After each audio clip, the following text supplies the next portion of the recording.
Viewers, welcome to PRC foundation. আজকে আমি একটা গুরুত্বপূর্ণ বিষয় নিয়ে আলোচনা করব।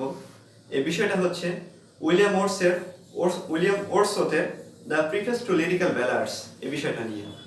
এটা ক্রিটিক্যাল থিওরি অর্থাৎ ইন্ট্রোডাকশন টু লিটারেরি ক্রিটিসিজমের একটা গুরুত্বপূর্ণ একটা বিষয়। আচ্ছা, এটা আলোচনার পূর্বে আমরা আগে এই উইলিয়াম ওর্ডসওয়ার্থ সম্পর্কে একটু জেনে নিই। উইলিয়াম ওর্ডসওয়ার্থ 1770 সালে জন্মগ্রহণ করেন এবং তিনি 1850 সালে মৃত্যুবরণ করেন। অর্থাৎ উইলিয়াম ওর্ডসওয়ার্থের লাইফ ডিউরেশনটা হচ্ছে 1770 থেকে 1850 এবং তিনি এই 1843 সালে পয়েট লরেট হিসেবে পয়েট লরেট হওয়ার গৌরব অর্জন করেন বা মর্যাদা অর্জন করেন। আর এরপরে এই প্রিফেস টু লিরিক্যাল ব্যালাডস আসলে এটা একটু বড়, কিন্তু পড়তে গেলে দেখা যাচ্ছে অনেক সময় ব্যয় হয়, বা যদিও সহজ, বাট এটা আমি আরো সহজ করে দিব শুধুমাত্র তোমাদের জন্য, কারণ এটা যথেষ্ট অ্যানালাইসিস করা হয়েছে এই বিষয়টার উপরে।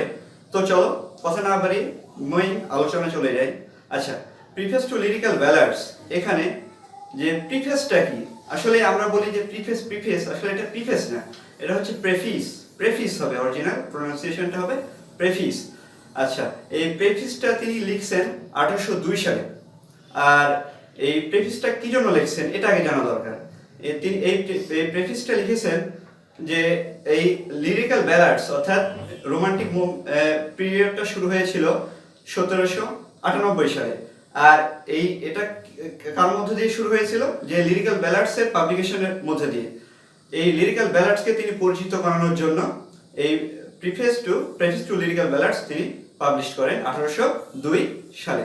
আচ্ছা, এই প্রিফেস টু লিরিক্যাল ব্যালাডসের পূর্বে, আচ্ছা লিরিক্যাল ব্যালাডসটা সম্পর্কে আমরা একটু জেনে নিই।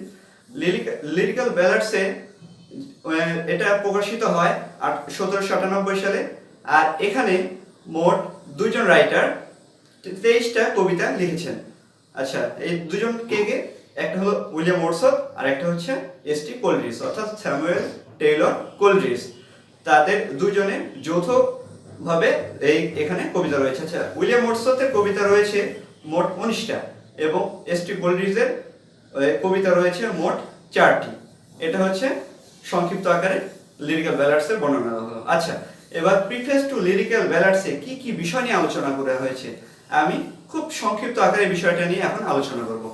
মোট 5টা বিষয় নিয়ে উইলিয়াম ওর্ডসওয়ার্থ এখানে আলোচনা করেছেন। First of all, the function of poet. Number 1, the function of poet অর্থাৎ কবির কাজ কি, কবির কি কি কাজ করা প্রয়োজন, বা কবি কে।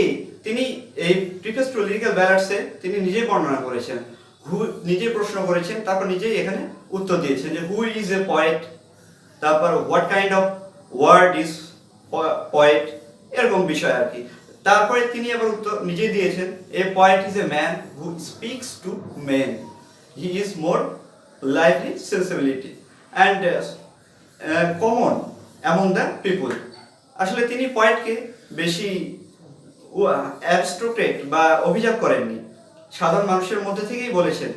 আর যেটা এই নিউ ক্লাসিক্যাল এজ অর্থাৎ 18th সেঞ্চুরি এটা সম্পূর্ণ আলাদা। আচ্ছা, এরপরে নাম্বার 2 যে বিষয়টা নিয়ে তিনি আলোচনা করেছেন, সে বিষয়টা হচ্ছে দ্য পারপোজ অফ পোয়েট্রি অর্থাৎ কবিতার উদ্দেশ্যটা কি, কবিতার উদ্দেশ্যটা কি, দ্য পারপোজ অফ পোয়েট্রি।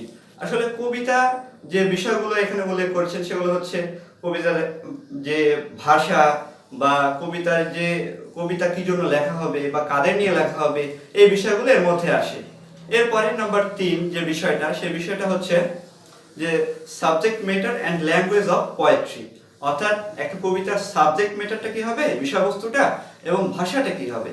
এই বিষয়বস্তুটা সাধারণত উইলিয়াম ওর্ডসওয়ার্থ যে গ্রামীণ পিপুলদের নিয়ে উল্লেখ করেছেন, যে দ্য লাইফ অফ রাস্টিক্স, অ্যান্ড ভাষার ক্ষেত্রে the language of common man অর্থাৎ ভাষাটা হবে সাধারণ মানুষের ভাষা। এই তো ব্যাস, এই 3টা এই পর্যন্ত। এরপরে number 4, criticism of the new classical ages poetic diction অর্থাৎ যে নিউ ক্লাসিক্যাল এজ অর্থাৎ 18th সেঞ্চুরির যে পয়েটরা ছিল তার যে পোয়েটিক ডিকশনটা ছিল তার উপরে তিনি যথেষ্ট সমালোচনা করেছেন এই প্রেফেস টু লিরিক্যাল ব্যালাডসে। আচ্ছা, এরপরে নাম্বার 5 মোস্ট ইম্পর্টেন্ট যে বিষয়টা তা হচ্ছে যে poetry and the relationship between poetry and science, অর্থাৎ তিনি যে পোয়েট্রি এবং সায়েন্সের যে কবিতা এবং সায়েন্সের মধ্যে তুলনা করেছেন। এই যে তিনি বলেছেন, এখানে তুমি যদি আরো বিস্তারিতভাবে অ্যানালাইসিস করো তাহলে দেখতে পাবে যে তিনি বলেছেন যে poetry is superior to science. এর বলার পিছনে কারণ হচ্ছে যে সায়েন্টিস্টরা শুধুমাত্র তাদের কর্মক্ষেত্রেই ওইটুকুতেই তারা প্লিজার পায়, তারা অন্য মানুষদের অতটা প্লিজার দিতে পারে না, কিন্তু কবিতা সমগ্র মানবজাতি, অল দ্য হিউম্যানিটি, সকলকেই প্লেজার দিয়ে থাকে এবং এই পোয়েট্রির মাধ্যমে সকলেই প্লেজারটা পেয়ে থাকে। এই হচ্ছে মেইন 5টা বিষয় নিয়ে উইলিয়াম ওয়ার্ডসওয়ার্থ আলোচনা করেছেন। এরপরে আরেকটা বিষয় নিয়ে আমি বলতে চাই, সে বিষয়টা হচ্ছে যে উইলিয়াম ওয়ার্ডসওয়ার্থের টাইটেলগুলো কি ছিল, এটা তোমাদের একটু জানার প্রয়োজন।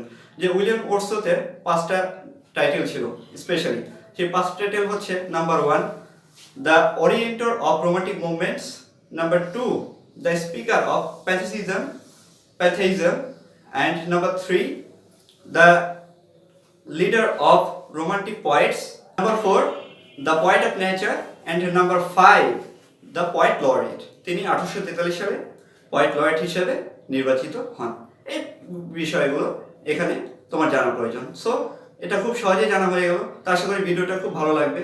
যদি ভালো একটুকু উপকৃত হও তাহলে অবশ্যই আমাদের চ্যানেলটি লাইক, কমেন্ট, শেয়ার করবে এবং সাবস্ক্রাইব করতে অবশ্যই ভুলবে না এবং বেল আইকনটা প্রেস করে দেবে। So best of luck.